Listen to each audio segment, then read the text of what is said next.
Coming up on the Fish Hunt Forever podcast. I am 100% record on all my spear customers with 40-plus inch pike. I'm bad at bow hunting. The early bite's been pretty decent. Any floor will keep that house so much warmer. Yeah. This is the Fish Hunt Forever podcast, formerly Sporting Journal Radio, presented by OnX. Know where you stand with OnX. Welcome to the show, talking about ice fishing on some of the big lakes, Lake of the Woods with Joe Henry and also Robbie Johnson from Johnson's Walleye Retreat. What are they seeing for ice and snow conditions, and how are they catching fish right now? We'll find out. Plus, Lucas Mertens from Haybale Heights Campground and Resort in Devil's Lake. He'll be in a Snobear for the show this week, which I think is pretty neat. You're telling the future. I know. It's amazing. That's Dan Amundsen over there chiming in. Dan, what's up? Hi. Cool story. That's David Eckhart. David Eckhart over there. Hello, hello. Hello. We need to get cool story. We need to get you a new camera, David. For sure. I don't know what. That's a good video camera. I don't understand why he looks like he's in the. We're talking about the future, and David looks like he's in the 80s. I feel like if I walked up and touched that screen, I would feel a tingle on my fingers.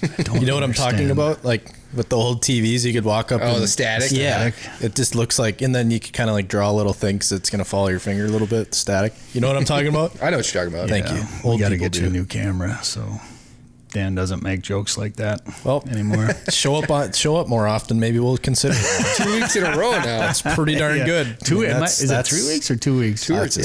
I think I owe you for 3, but I don't know, something like that. All right, and you had a pretty big weekend of deer hunting. We're still going to talk deer hunting. We'll recap the numbers so far in Minnesota, the deer harvest so far, because they've changed since last week when we talked about what's going on. I'm doing work on the fly. David's moving all over the place.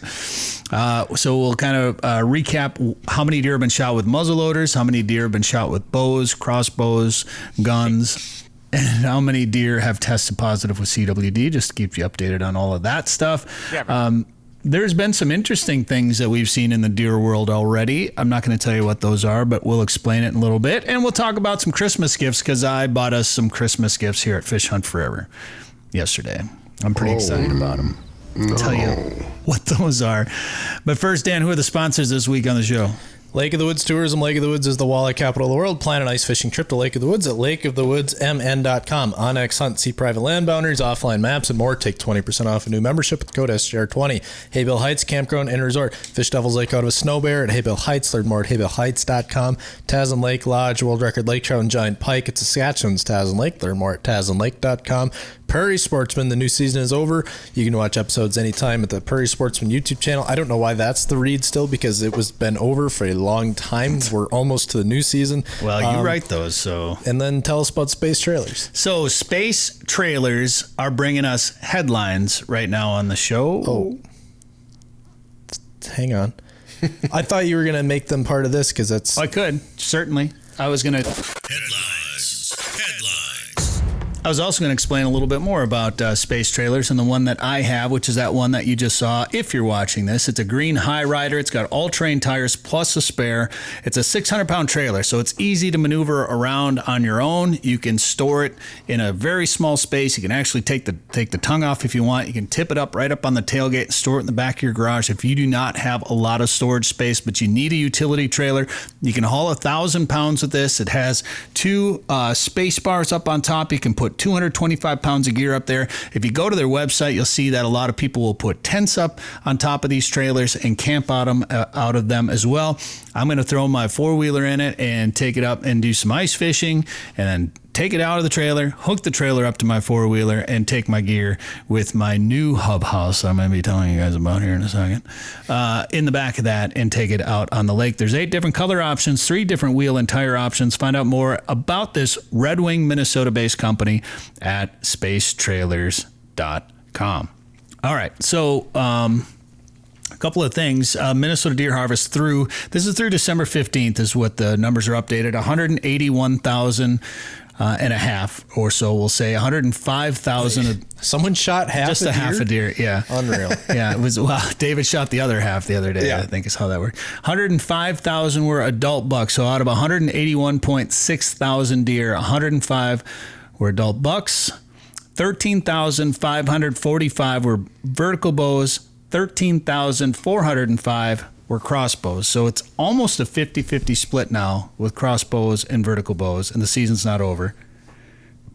David and I both shot deer with our muzzleloaders this year. There was 9,300 shot with a muzzleloader. And actually, David, you shot a couple deer with your muzzleloader. A few, yes. Yeah. We'll talk about that here in just one second, because you had the best. You guys do a muzzleloader weekend every year, and you had the best year you've ever had. Yes. Okay. Yeah. Tell us more about that in a second. Last thing I want to say about this, we're now up to 100 positive CWD tests. I think last week it was like 97 or something like that. So a few more tests have come in. We're up to... You talk about CWD more than boomers talk about COVID. Somebody commented about that. It's like, you're just seeing a lot of our content. He is a top fan on our Facebook page, so thank you thanks. very much. Thanks for listening.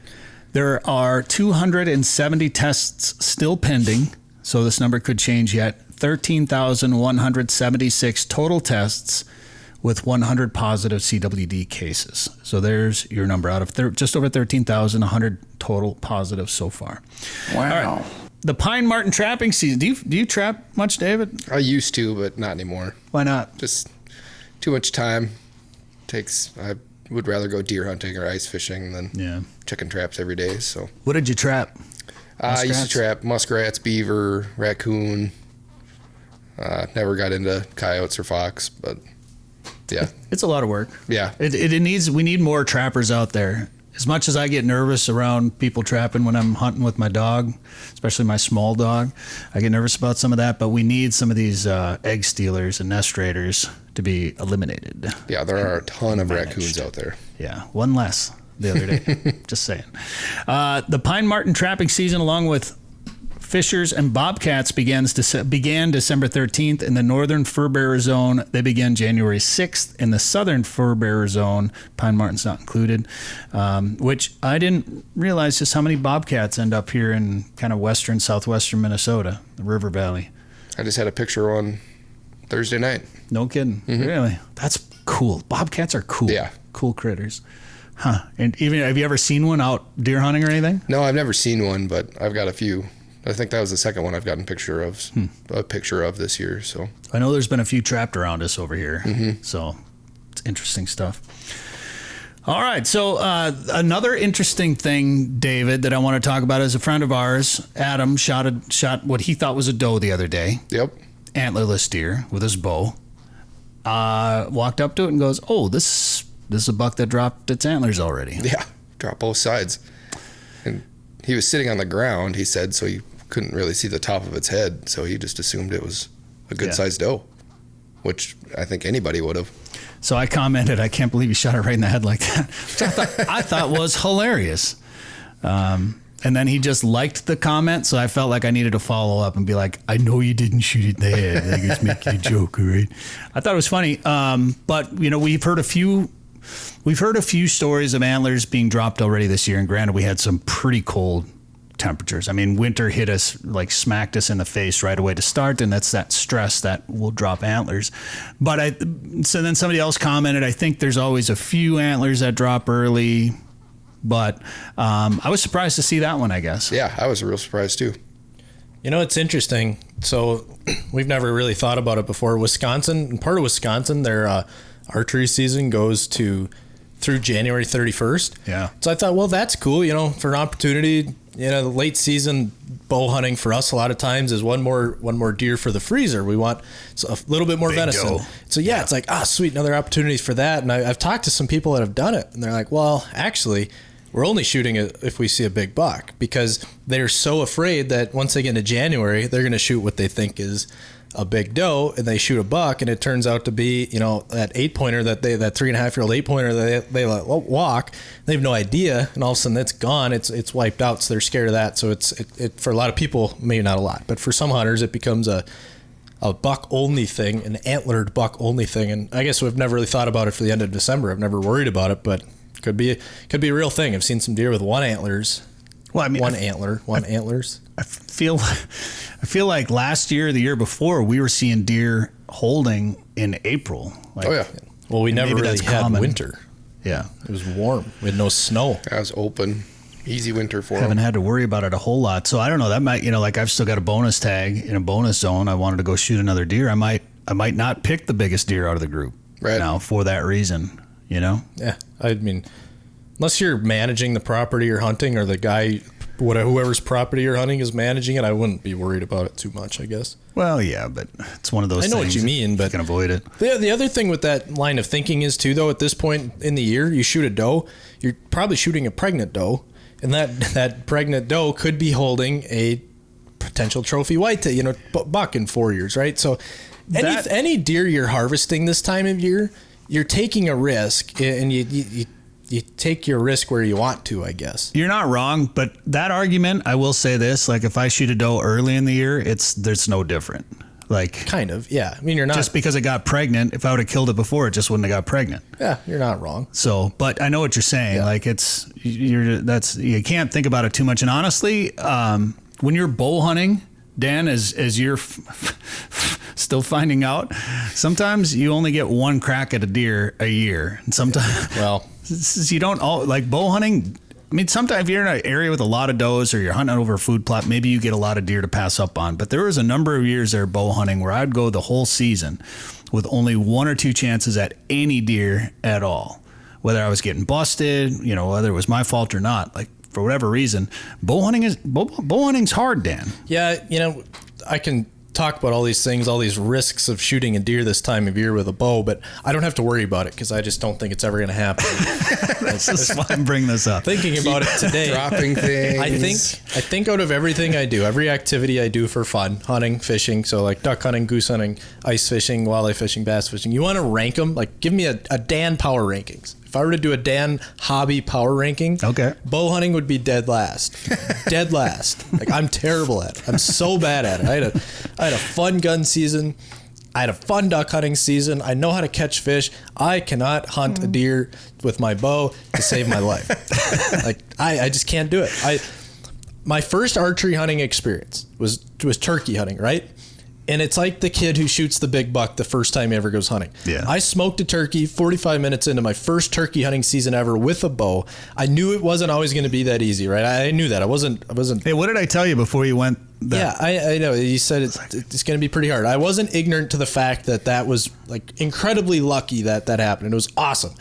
And it has just been completely downhill from there. That was in 2021, the first time. I've just absolutely downhill. This morning, I was sitting and was cold. I wasn't really optimistic on seeing a deer, and I had some pheasants walking around the stand I was in. So I always have one arrow in my quiver that has a kind of a bad broadhead. Not bad, but it's like not my favorite broadhead. It's not my favorite arrow. So if I lose it, it's okay.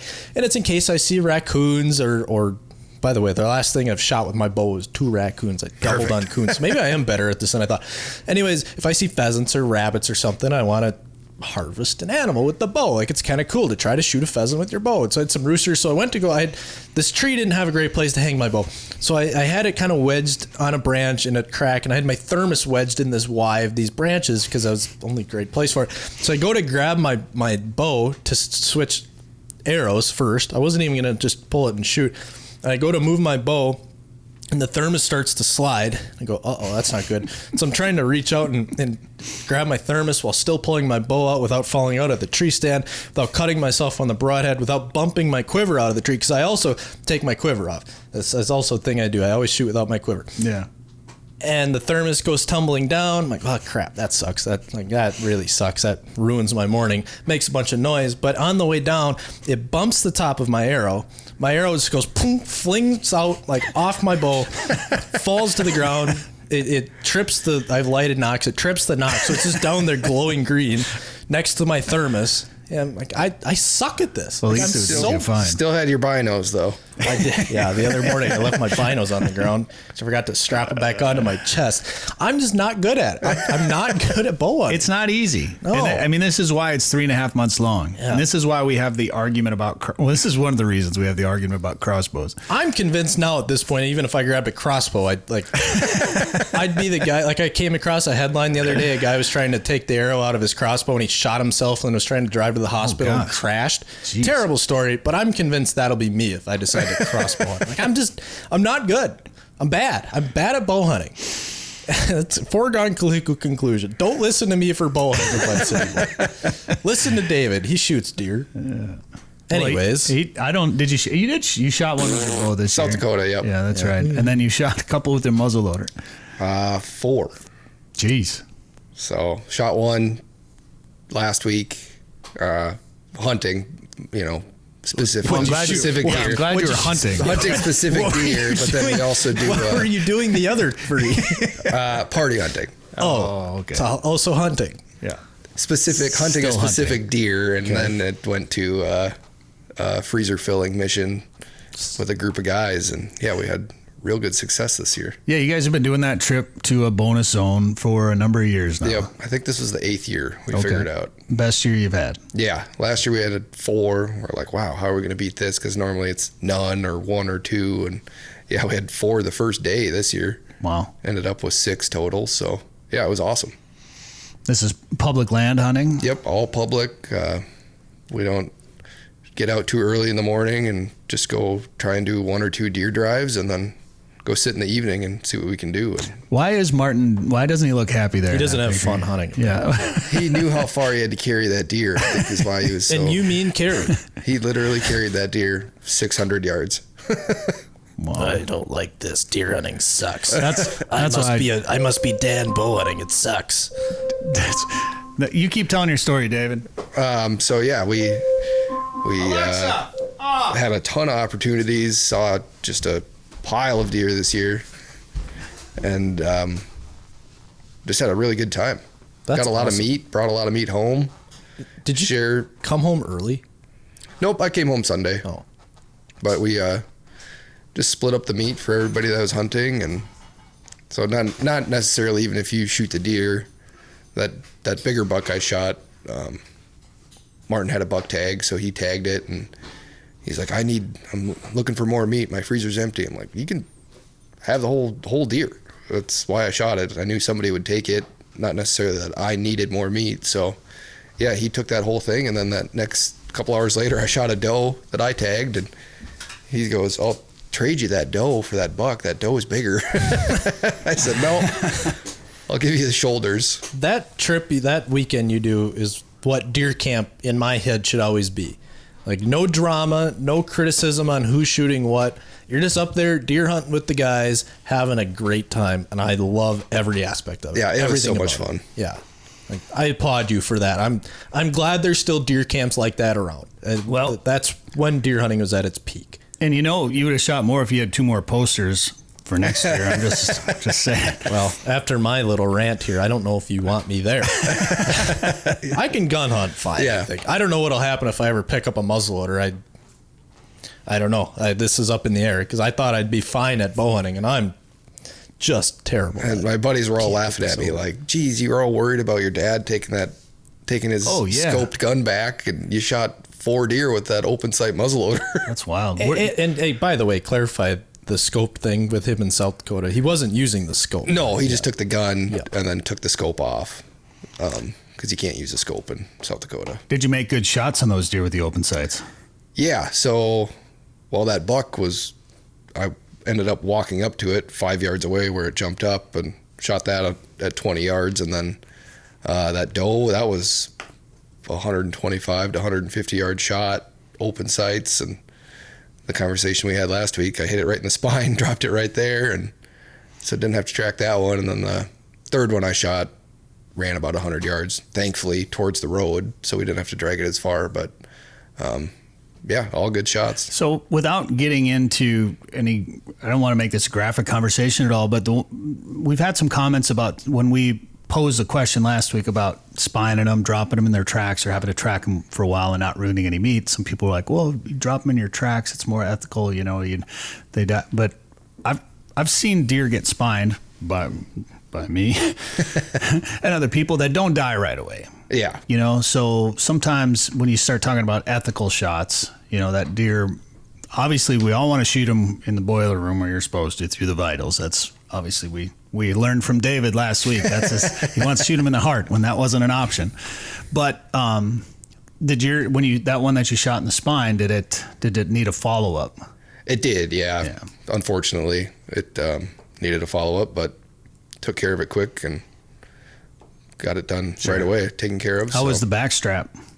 It hit low spine, so it didn't blow up too much of the back strap. So there was just a little bit that had to get cut out. It's part of it, part of it. Well, that sounds like a fun weekend, and congratulations. Yeah, thank you. We'll expect some back straps on the grill next time we come over. Dan, you have a Christmas. I just real quick before we move on to ice fishing with Lucas Mertens at Haybale Heights. We should talk about the game. We want to take a break. Oh, we probably could, I suppose. I don't know. Do we want to? We don't have to. I guess this is a podcast first. We can do whatever we want. Yeah, let's just keep rolling. Okay. Yeah. Sorry, don't listen to me. Yeah, just keep rolling. You got an interesting Christmas gift here. Well, so we do a thing. Our family, the Amundsen's do it now too, but it started on my mom's side of the family, the Vars side of the family. This is where we got the idea. We do an auction, so we're all old enough, right? We don't need to all buy like really nice presents for each other and blah, blah, blah. We still do a little bit, but this is just more fun. So we'll go, everybody brings 2 gifts, and it might be a gift card. It might be whatever. It's kind of, the idea is like one goofy gift and one gift card or nice gift. So like my dad won some ratchet straps, but like awesome gift. I was pretty jealous of that. But so you get $100 Monopoly money, and one person's the auctioneer, and the gifts are all wrapped, and so they grab a gift and you start bidding, and you have to budget a little bit because you don't want to blow all your money, and you want to get your 2 gift limit, so you have to budget a little bit. So it's fun, and then you just see what you get. And I got this tabletop cornhole, which has been sitting on the table here in the office, and you kind of walk by and try to fling a little bag and see if you can make it in the hole. But I thought I bought the best gift to be auctioned off. I didn't know what I was going to do, so I walked around the Hobby Lobby because that's a great place to go find random gifts. And it was like a light was shining down on this thing. It was like a beacon. The angels were singing, and it was a $25 corn dog maker. And like I've said to many people, I almost bought 2 of them. Just one to bring home and one to auction off. But so it's kind of a fun thing. And so we've got tabletop cornhole here that we've been flinging around. I'm not going to be able to do this. If only we knew a way to get videos to play on our video podcast. Doesn't matter. Look it up. You'll find it. Look it up on your phone, as people will say on these shows. It's pretty neat. I bought us some Christmas gifts as well here, and it sounds like David, this is the first time I've used Eskimo gear. I'm about to use Eskimo gear. So I got some Eskimo stuff. I got the Eskimo Outbreak 650 XDP to fish out of, and then I got a new auger, the E40 with the 8-inch composite. This is stuff that you've used before? Yeah, I've been using Eskimo hub houses for probably close to 20 years now. Okay. So yeah, I like them. I had a Quick Fish 3, one of the originals, and now I've moved up to a insulated 949 that I've been running for, 6-8 years probably. Now, did you you built the floor for that, didn't you? Yeah, I made a plywood folding floor that will fold up and fit in the sled. Which is a David thing to do. Yes. I bought some of those interlocking floor tiles. Yeah. So, would you go that route with the wooden floor? No, I would go those interlock tiles. They're way lighter. Yeah. That plywood gets wet and it gets super heavy. So I don't use it very often anymore, but I fished with you with that thing before. Yeah. It was kind of a beast. Tiles are so comfy and cozy. Yeah. And you feel like you can take your boots off and walk around in your socks if you want. It almost feels like a wheelhouse in a way. But any floor will keep that house so much warmer. Yeah. Well, I'm looking forward to using that, and I'm going to throw it in that space trailer and haul it out. And then that auger, I think it was 16 and a half pounds, I think is what that auger. Have you used that E40 before? I haven't, nope. Okay. Well, light and yeah. I'm excited to see it in action. So there is. I'm just reading some of the stuff about it, but I'm excited about that. So Merry Christmas to us here at Fish Hunt Forever. Some new stuff. If you've used that Eskimo gear, drop a comment below. Let us know what you think about it, and stick around. We're going to talk ice fishing with Joe Henry and Robbie Johnson from Johnson's Walleye Retreat up at Lake of the Woods coming up later in the show. And Lucas Mertens is in a Snobear on the ice waiting for us to talk to him, and we will when we come back here on the show. It doesn't get much better than fresh perch and fresh walleye. If you're looking for an exciting winter fishing destination, come to Devil's Lake, North Dakota. Haybale Heights Campground and Resort is on the ice with a fleet of Snobears, keeping you mobile and warm so you can stay on the roaming schools of fish. Haybale Heights on the east end of Devil's Lake has knowledgeable guides, comfortable cabins, and their own lake access, making your trip as successful and stress-free as possible. To book your trip, go to haybaleheights.com. That's haybaleheights.com. Now it's time to head up to Devil's Lake, check in with Lucas Mertens from Haybale Heights Campground and Resort. Lucas, out in the Snobear today. How's it going? It's going good. You can't complain when you're fishing. That's right. How's fishing been up there on the big lake? The early bite's been pretty decent for the walleyes. We haven't gotten everywhere we want to go yet, just to check ice and to check for perch. But everything we've been on so far is 12, I'd say 12 inches, maybe 14 inches on some of the deeper ice. Okay, well that's pretty good. You guys made ice pretty quickly, like everybody else in the region. I'm sure. Yeah, I think the lake went from open to froze and probably had 6 inches on it in like 3 days. So. Wow, jeepers. Well, we got some. Oh, go ahead, Lucas. Oh, it was just extremely cold there for a while. I mean, we were pushing negative 20 almost. So it was with no snow cover. It was putting on a lot of ice. Yeah, not a lot of snow, and really hadn't been a lot of wind until this storm that's probably starting to hit you right now, I suppose, up there when we're recording this Wednesday afternoon. How windy is it for you? I'd say it's probably 20, 25 right now, but they're saying by dark it's supposed to be up pushing 30, 35. You know, and I don't want this to turn into like an ad for Snobear or anything, but it's 30-mile-an-hour winds right now and cold, and you're sitting, you can't hear the wind. Like, we can't hear the wind, and you're sitting there in a sweatshirt, looks like. Yeah, just a light fleece. And you're not going to have to pack anything up. You just hit the button and drive on the trailer. Go. And you're done. No fighting Exactly. a portable. Exactly. Gosh, it's so nice. That's the dream. I don't know if you could be out here in a portable today. Blow away. Just yesterday when we lost all the snow, it's just as slippery as I've ever seen it out here. I'm hoping for we're supposed to get some snow tonight because it's almost dangerous out here to be walking around. Is it flat ice? Like strap on some skates and build a rink ice? Yeah, you could go play some hockey out here if you wanted to right now. I mean, for those snow bears, they get around in just about anything, but it is nice to have a little bit of snow, isn't it? Yeah, you want some snow just to keep the Hyfaxes lubricated and a little cushion there, but we're supposed to get another 2 to 3 inches in the next day or so it should be okay. Perfect. Yeah, I like that. 3 inches, not 3 feet. Yeah. Right. Although 3 feet, you can get around in the snow bear, and you can't really drive around as easily on it. So probably gives you the advantage out of that bear. But so where does this year compare to years past as far as getting out on the ice like this? I would say we're probably like on a 10-year average. We're probably right at the average. I mean, I always lose the dates, or I kind of lose track of them. So I got to go back through my iPhone and look at pictures and then figure out the dates. And usually, the 15th, we're out and about a little bit, pre-fishing and doing some things like that. So say we're right on course. It looks like a pretty fancy snow bear that you got there, Lucas. Is that a new one this year? This one in particular is a new one. Yep. I feel like Adam from Glacier Lake Snow Bear, he's always got yours on display in different places. Yeah, this one, probably seen a few people in the seats. It was at the Shields Ice Fest in Fargo, and then it was also at the St. Paul Ice Fishing Show. Yeah, nice. So with it being a new one, what did you do? Is it got any differences? What's nice about it this year? Well, the basic Snow Bear is the same. I mean, they're doing some upgrades to the radiators and to the drive system, so they're a lot more reliable than the older ones used to be. The inside, I was trying to make this one different than anybody else's, so I lined the whole thing with aqua traction and picked out my design and the colors, and so I would say this is a one of a kind out there right now. Oh, that's cool. Same kind of size though. You can get 4 anglers in there.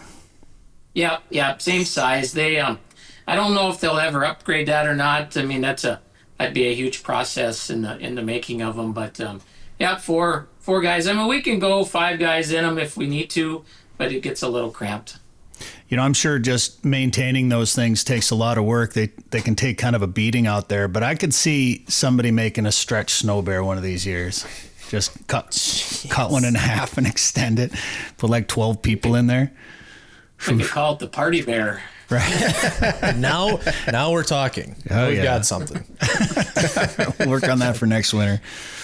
All right. And how are things going? You got guys running. How many bears are you running this year, Lucas? We should have 6 of them like we typically do. I find that's the best number for us. There's always times we could run more, and then you always have a few times where you don't have all of them on the ice. But 6 works good with the way our cabins are set up and the way we do things up here. Sure. And how booked out are you? Well, the early, that early December through Christmas and the first part of January is always a lot of repeat guys. So that gets that gets full real fast. And then as we fade into February and March, I always say with social media now, we got to have a good bite, and then it seems like the later fishing just fills in on its own. Yeah. Oh, people love that. They start to see people catching fish and like, oh, we better go. Bite is on. Yeah. Correct. Bite is on. All right. And perch, I mean, that's kind of the beauty of those Snobears. You can chase them around a lot. Have you had to do much chasing? Well, we've only had a couple groups here so far, so we haven't. And like I said, the ice hasn't really let us chase them. The ice hasn't really let us chase them where we want to go yet, but we've been sticking pretty close to home right now, so we're not too far from the lodge and everything's been the fish are here. We've caught quite a few fish already, so I'm pretty optimistic for the year. That's perfect. It's nice when you don't have to go far. I like that. I like those days. That's for sure. Yeah, and it doesn't look like any big snow in the forecast, so we should just keep building ice. And I think by New Year's, you'll probably see pickups and some fish houses already venturing out. Now, what about walleyes? Are you finding some of those too? Yeah, the walleye bite's in shallow right now. I'm set up out deeper right as we speak. I'm just looking for some perch while we're on the call here, but anywhere from 7 feet to about 15 feet has been the good bite so far. Okay. And are you using... Oh, go ahead. Oh, no, I was just going to say we're just using our typical, buckshots, rattle spoons, tipped with a minnow head right now. Okay, that was my next question. Do you mostly jig, or will you run some dead sticks and some bobbers? Most of our rigs are running, are jigging and kind of more running gun style. All right, that's fun. And if people come up there, when we've been up there, sometimes it's walleyes in the mornings and in the afternoons and perch during the day. Is that, if that bite is on, is that kind of the usual program for you? I would say the typical program is, walleye is the first 2.5 hours in the morning, and then go look for some perch. There is times if we're on a really big perch bite, we'll probably just skip over the walleyes and just go right out to that perch bite. Yeah, do you find, that's kind of what people come to Devil's Lake for. The walleyes are almost a bonus. The walleye fishing obviously is really good, but the walleyes are almost a bonus sometimes, it seems like, in the winter. Yeah, that's right. And we asked the group, what do you want to do?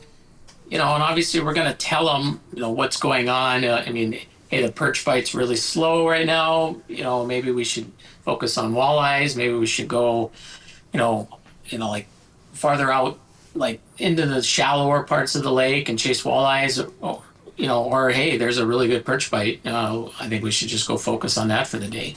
Yeah. Well, it says something when I'm just going over your website here and I'm looking at the testimonials here on the homepage, and one of them is from Elizabeth Montgomery, and Beth and Trevor came down from Saskatchewan, and Trevor's bucket list was perch fishing on Devil's Lake. So obviously it's a perch destination.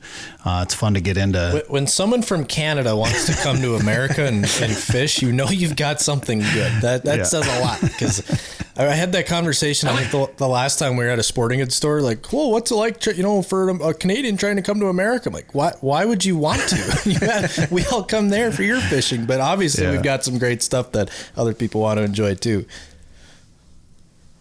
I would guess maybe half a dozen to a dozen groups every year come out of Canada. No kidding. Some, either Manitoba, Saskatchewan.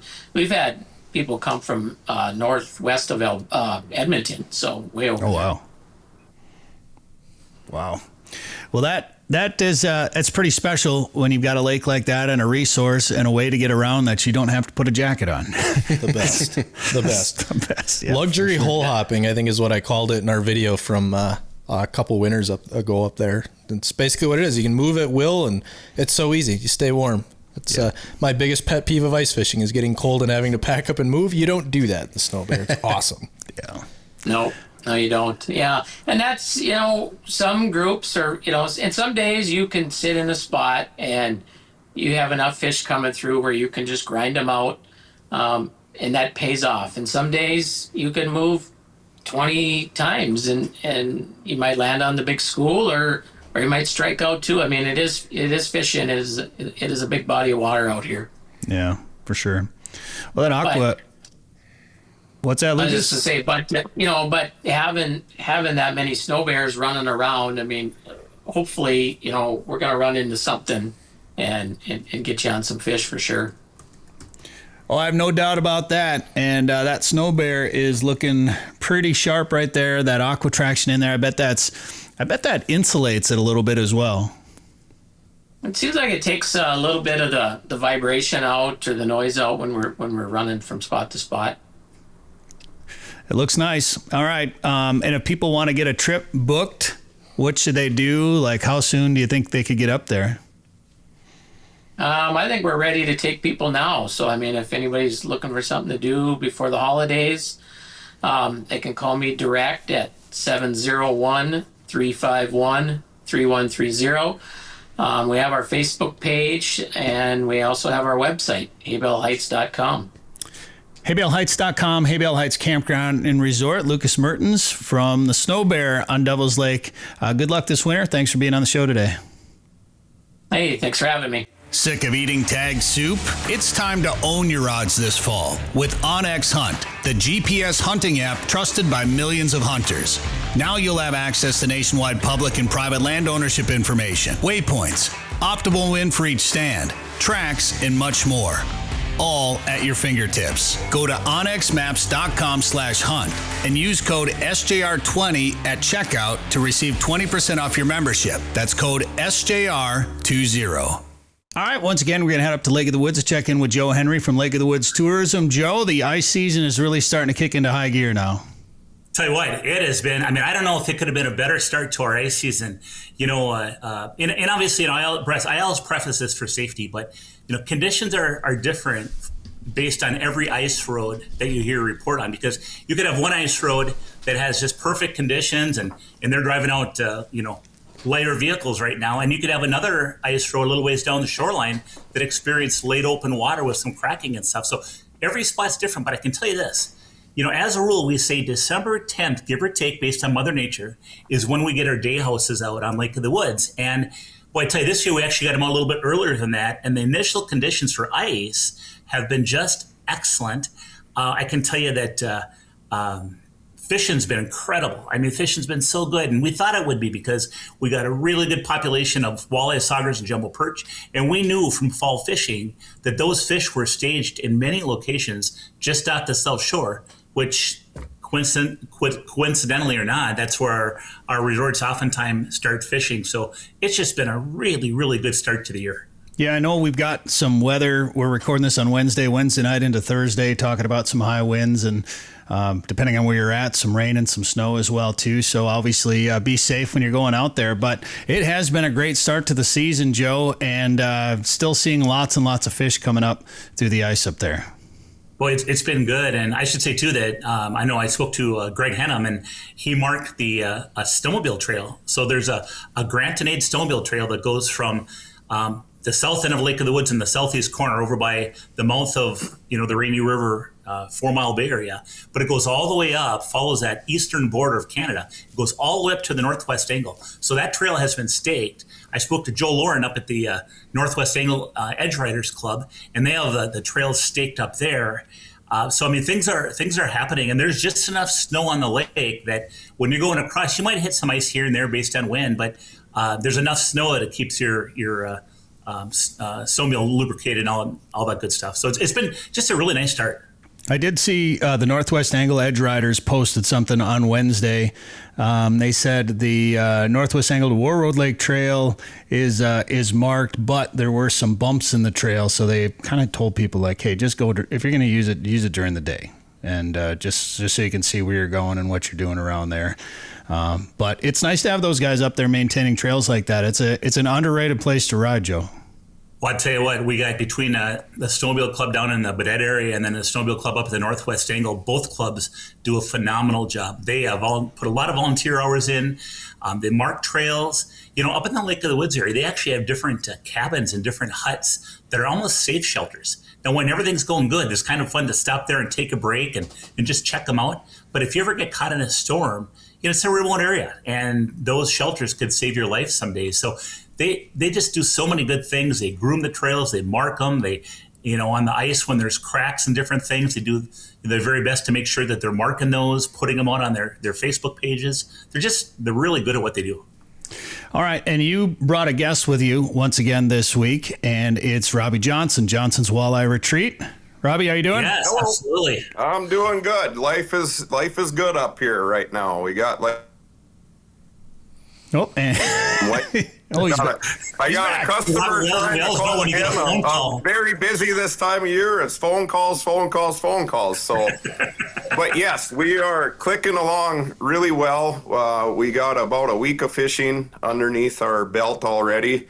I've actually, when we started last week on Thursday, Friday there, it was pretty cold and windy on the lake. It was kind of miserable. We had the perfect amount of snow. It was easy to bank houses. And the fishing was incredible. If you can believe it or not, I had customers kind of whining a little bit that they got their limits too quick. So it's kind of funny. A guy just can't win, right? So, perfect. but yes, the ice is just beautiful blue-black ice. You can see right through it. We're sitting on about right on 15 inches now. I fish right north of Morris Point Gap, and we're in about 23 feet of water right now. My checks this morning, we finally did get a little bit of a lull day today.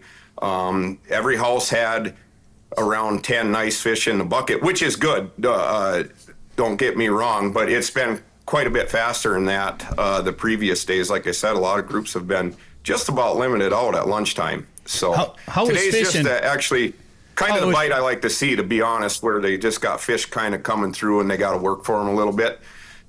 So yeah, anyhow, go ahead there, Joe. I was just going to say, how was fishing? Oh, it was slow. We only have 10 in the bucket. We only have 10 in the bucket right now. Yeah. God dang.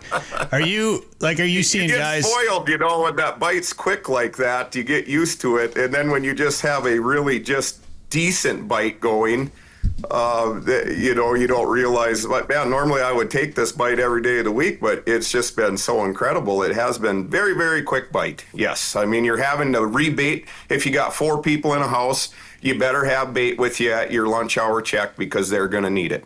Okay, so most of these anglers are using live bait then? Yeah, we have just been, we didn't have much of a shiner run this year, so you can't even get any live shiners anywhere. We're just fatheads, just medium-sized fatheads, and they are gobbling them up on pretty much anything you put in their face. There hasn't been any preferred colors or anything. You can put a jig a bit down there, plain hook on a bobber, and it'll catch just as many fish as someone jigging a minnow head on a spoon. And we have seen no preference in color. They're just on a good feed right now, so they're just eating. Yep. Go ahead, Joe. There goes my fishing report. Here I'm putting colors and putting techniques. I just stick anything in, as long as it's live bait, chunk of meat. Yeah, we'll just cut Joe out of this here next week. No, just kidding. I'll tell you, at least the one thing that we agree on are the fish are biting. and we have good ice. Yes. And that's we the have name of the great game. ice. Robbie, what I was going to say is it's kind of ironic because, and I talk to people at sports shows all the time, whatever, but, it's like expectations are so high up at Lake of the Woods. Even like you and I, you were talking earlier, expectations are so high that, it wasn't that great today. Really 10 in the bucket, 10 keepers in the bucket. 10 keepers in the bucket. A bad day in Lake of the Woods is better than almost any lake around. And I can tell you that in central Minnesota, if you go fishing hard for walleyes, if you have a good day, you might get a couple walleyes for the fry pan. But that's a good day. Right. So 10 in the bucket, I mean, my goodness. Yeah, like you say, anywhere else, if you had 10 quality fish over between 15 and 18 inches in the bucket at the end of the day, you'd just be ecstatic, right? And I get a little bit spoiled. I've been doing this pretty much my whole life, lived here my whole life, and what I consider a mediocre bite is a great bite for other people. I really need to catch myself sometimes. Well, and you said you were fishing. Talk about where Walleye Retreat is, right? Yeah. Not everybody knows where Johnson's Walleye Retreat is. Yeah, so we're just on the south shore of Lake of the Woods. We're located on Bostic Creek. My neighbors, I got Sweet is my next door neighbor. He runs a sleeper house business. Cyrus is my other neighbor. Bugsy's is right across the creek, and Ken Marquis just southeast of me there. And we fish, we go out, we cross the tip of Morris Point in the wintertime, and then I set up right north of the washout, and then we'd pretty much just go just about straight north from there out. And we're in about 23 feet of water right now. That's kind of a neat little spot down in there, almost like a sneaky little spot up at Lake of the Woods.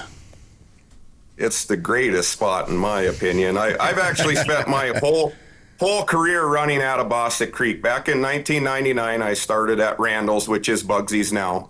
So I've had, not that I haven't drove boats for other resorts on the river and here and there, and even used to pick up a few years ago once in a while for Nick Painovich over at Zippo Bay. But yeah, that's all, boy, 23, 25 years ago. Isn't that crazy? But yeah, it's fast. A great area. I absolutely love it. It's very protected in the summertime coming out. We can really... Hold on a second. We were on the edge of our seats trying to figure out what you can really do, because you're like, we can really, and then then we lost you. It's like a teaser. Yeah. So yeah, it's just the creek. Like I said, I've had my whole career out of here. It's a great protected spot in the weather, especially, even in the wintertime, the creek's very protected. And I love it in the summer because we don't have rough water up in the creek. We can go out and get a really good look at the lake before we decide what to do. Yeah. And we have excellent pike fishing when it opens up into the bay. It is actually if you talk to the DNR fisheries and the netting per poundage and numbers, it carries the heaviest weights and weight averages of the test nets for Northern Pike when they do their netting in the spring. Every 5 years is what they do that.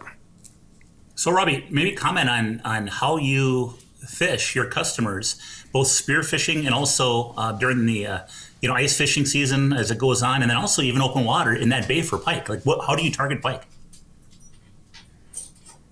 So in the open water, that is basically we'll just cast for them, just work a trolling motor, work the weed lines. But a lot of times they're laying out in that shallow flat of sand when the creek opens up going to the buoys, to the lake, to the channel and Morris Point Gap. We pull a lot of them out of that sand. And it's the same in the winter. They like to be in that sand. We spear in 5 to 7 feet of water is it. And it's pretty good. Everybody that comes spearing, they come to get a 20-plus pound pike. And I have not had a group yet. I finally last year had one group. I had 3 years with them that I did not get them one over 20 pounds or over 40 inches, basically, to be legal. And I finally got them one last year. So I am 100% record on all my spear customers with 40-plus inch pike. Wow. It's impressive. Yeah. I'm just looking and that's, I try not to advertise that too much because we don't. You just told the whole world. We spear a little different than everybody else. We kind of avoid the early season when it's really busy. We let the ice thicken up a little bit, and that deters people away because it's a little harder to cut holes. So even though we do it, I don't push it as hard as I should because it's kind of my little secret. So not anymore. So when do you yeah, not anymore. Now that bay's going to be run over with spear fishermen the rest of the winter, right? As a guy that likes to spear, Robbie, when do you spear then? What months? So we will start. I have not speared at all yet this year. We will start here right about the new year, and then I will spear into about the 10th of February. And the late January, first week of February is really good for large fish. Yep. As a guy that likes to spear, what is your preferred method for cutting a spear hole? Chainsaw, handsaw, ice auger? So I've done it all. The one thing I don't like about chainsaws, it's you can get a little wet, and I don't like to get wet, and it's always 20, 30 blow up here, right? So basically anymore now when the thick ice, I just Swiss cheese it with an auger, and then I use a handsaw and get them down in the small blocks and just tongue them out. How many spear houses are you running at a time? I just run 2 spear houses, and I run big spear houses. I run 8x16 houses, big hole in the middle, because I built my clientele on just a select clientele. I got groups that always wanted to come. They wanted to have 2 to 4 guys in a house so they could sit there and visit. So that's what we did. I took a couple older day house walleye houses and just covered up the trough holes and reframed them in, and then cut a big hole in the middle, and I cut about a 3x5 hole in the middle of the house, and then everybody can sit there and spear. They can take turns or whatever. Yep. Talk about the regs just a little bit. If somebody wanted to come up and spear, like what do they need? What are the license requirements? What are the limits? Things like that. So you need your regular angling license, and then you need a $7 spearfish license too.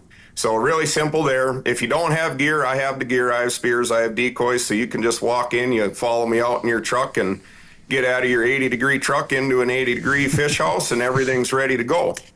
And then the regulations on the pike, we are a trophy, considered a trophy lake, so we've had special regulations on pike for, I think, over 20 years now. I can't remember when that one went in.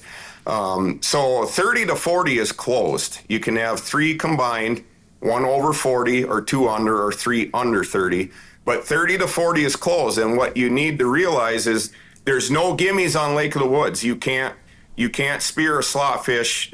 You will get a ticket for it by the warden. There's no freebies. They don't give a incidental like they do inland on Minnesota on the slot. That slot, I've seen that slot grow big fish, and you'll probably, if you can't keep anything between 30 and 40, I bet you see a fair amount of those too. We see a pile of 12, 13 pounders up to 16 pounds. You see a pile of 3, that 35 to 38 inch. We see a ton of them. And last year was crazy. We had, for seeing fish, last year was one of the best years we've ever saw. We were seeing somewhere between, a slow day last year was 16, 17 fish, but we were seeing 20, 25 fish a day, with majority being in the slot, no unders, just all, them 14 to 16 pound fish. And then at some point in the day, you'd have a 20 pounder come in, and we'd get a 20 pounder, get our over 40, right? So are you sitting out there with them when they're doing this? So no, I am a pretty busy man in the winter because I got 14 houses out on the lake walleye fishing, right? So I got to take care of that stuff too. So I swing by twice a day and visit, and I try to give the best tutorial I can with customers if they haven't speared before on how to gauge the big pike. And I tell you what, people are really good. We have very, very few incidentals. Last winter we had 0. We had no slot fish speared at all.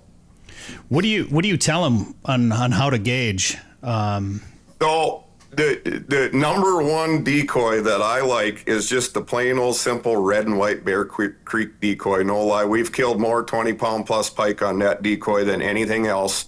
And that decoy is about 10 inches long, right? Now, these fish come in up here pretty docile. So you can put the decoy, what I tell them is take that decoy and swim it right next to their head. And if the tip of the decoy from the tip of their nose and their gill plate their gill plate, on the back of their gill plate, if it's about that long, if it's over 9 inches on their head, you got one over 40. Wow. Well, that's a good idea, using that, having something to judge the size off of. Right next to it is nice to have. Can you angle out of a spear hole? You can angle one line now. You can angle one line out of a spear hole. So some groups, like, they just have a little daredevil or spoon, and they'll try to jig up them slot fish. But I tell you what, they normally only do it once, because you don't have a landing net width, right? So you got them, and you got them. They're right under the ice. They're only 5 feet away from you, and that fish is full of life yet. So when you set the hook, boy, they throw water everywhere, and then you got them in that big hole trying to handle them. And I always worry. I kind of worry about people actually just trying to get the pike, and then they slip into the hole themselves. You know.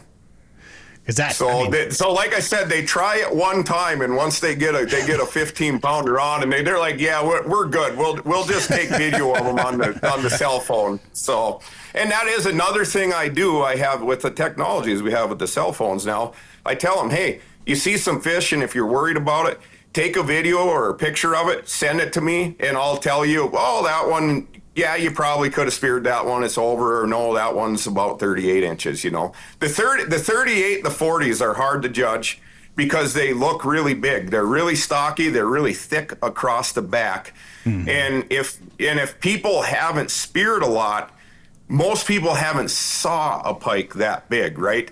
So they're like, holy crap, this is the biggest fish I've ever seen in my life. And of course, then that kill comes out in them, right? They want to get them. It's funny how that happens, you know, when some of those pike get those shoulders, especially in an area that's got a protected slot from 30 to 40. So you're growing a lot of those mid 30, upper 30 inch fish. There's a lot of forage, obviously, so they're getting fat. Like, I've caught some 38, 39s that are like, oh, that's got to be 42, 43, just based on the size of the back on them. And then you get them out of the net, and you're like, oh, it's still a nice fish, but not as big as I think it is. And that's the other thing, the over 40s, it's not that they're not a heavy fish, but they actually slender out just a little bit. They don't look quite as stocky. And that's another thing I tell people. If that head you think is 9 to 10 inches long, and it doesn't look super, super thick, they're just a little slimmer. They're still a big fish, right? But they just that 2 to 3 inches more just slenders them out a little bit. And that's another way, kind of. I've seen enough of them so I could look at that and just pretty much tell. Yeah. But yeah, it's a little tricky. But like I said, most groups are coming to get a really big fish. And I got so many repeat clienteles that have. I mean, I got a couple groups. I think they got 6 to 7 over 40s each with me, so they know what they're looking at. I don't have to worry about them at all. And I should say too, some people might be listening to this saying, man, what a shame to spear a 40+ inch pike. But one thing I will say is that, seek first to understand, then be understood. I mean, I have resort owners coming up to me saying, Joe, what are we going to do with our pike problem? I go, what pike problem is that? We got way too many fish over 40 inches long. They're eating up too many walleyes and saugers. I mean, and then you talk to the DNR, and they're like, oh, man, our freaking pike population is so healthy. And when you really look at it, not that many people are targeting pike. I mean, we get a big push in March with the tip-up fishing because pike go pre-spawn and they get congregated in certain areas, and that's really the most popular time.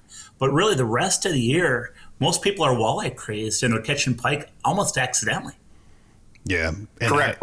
There's a lot. Yes, there's a lot of incidentals on the pike, yes. And the pike do get targeted heavily, but the anglers, they're viewed as a sport fish, so they pretty much throw them all back. And that's where fun spearing, you can do a selective harvest, because some years we do see a lot of under 30s, so you'll get them groups. They're great pickled. They're if you love pickled fish, and especially in the winter, it's the best thing ever.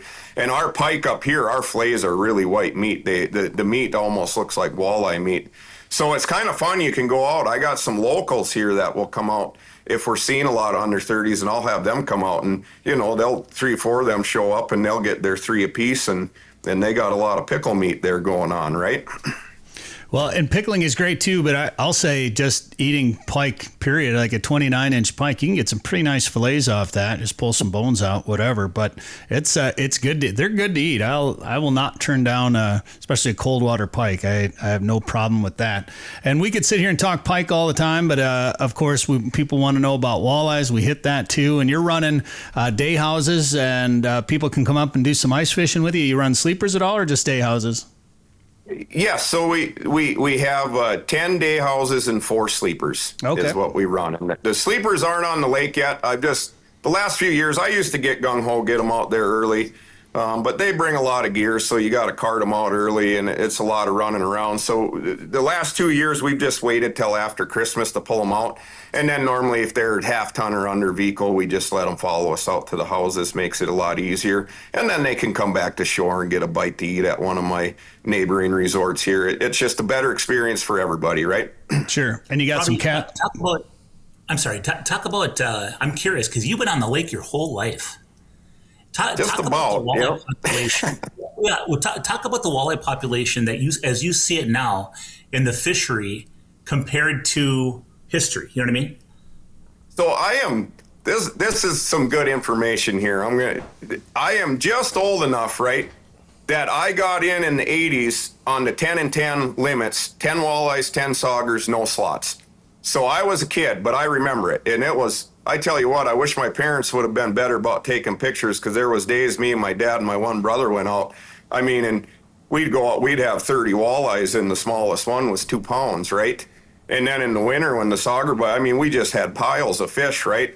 And it's just sad. I wish my dad would have been better about pictures, because I just don't have any proof of it. But I did get to experience that. And yes, it was great fishing, and through the 90s was great. And in my opinion, in the early 2000s, our limits started dropping.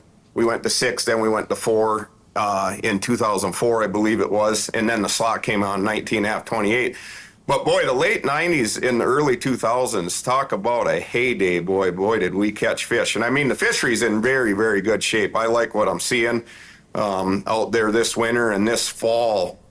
Boy, there was just good numbers of all sizes of fish, and we are 1 or 2 years away if they don't get picked over too hard this next winter's we got some really quality saugers coming up too, and if we can get them, we're getting a lot of around 15-inch saugers this winter, and I did do that on the charter this fall also. And if we can get them 11 to 13s that are out there right now, man, we get all them up to 15 inches and over. I tell you what, that's all people want. They want quality keepers, right? And in my opinion, the numbers we're looking really good. I like what I'm seeing right now. Well, we got to wrap things up anyway. Robbie Johnson's Walleye Retreat, Bostic Bay, walleyeretreat.com is his website. And of course, if you want to plan a trip to Lake of the Woods, check out lakeofthewoodsmn.com. Thanks for listening to the Fish Hunt Forever show. Download the Fish Hunt Forever podcast wherever you get podcasts, or watch on the Fish Hunt Forever YouTube channel. If you like today's show, please give us a 5-star review. Find past shows, articles, news about regulations, and more at fishhuntforever.com.